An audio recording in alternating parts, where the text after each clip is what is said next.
Hey, what's up guys? So in this video, we will see how to fix the flickering issue on the iPhone 17, 17 Pro and the 17 Pro Max. To fix this issue, first of all, just force restart your iPhone. For that, just press and release the volume up button and the volume down button. Now just press and hold the side button on your iPhone until the screen of your iPhone goes black and the Apple logo appears on the screen. Once the Apple logo appears on the screen, just release the side button.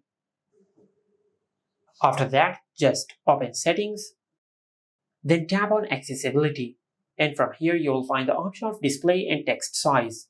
Just tap on it, and on this page, you will find the option of Auto Brightness at the bottom of the page. Now just make sure you disable this option.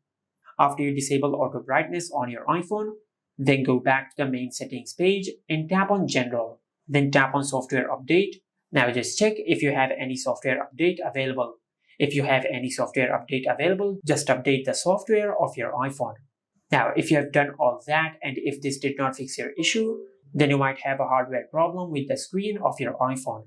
Just take your iPhone to the nearest service center and they will fix your issue. And this is how you can fix the flickering issue on the iPhone 17, 17 Pro, and the 17 Pro Max. Make sure to like, comment, and subscribe. Thank you for watching.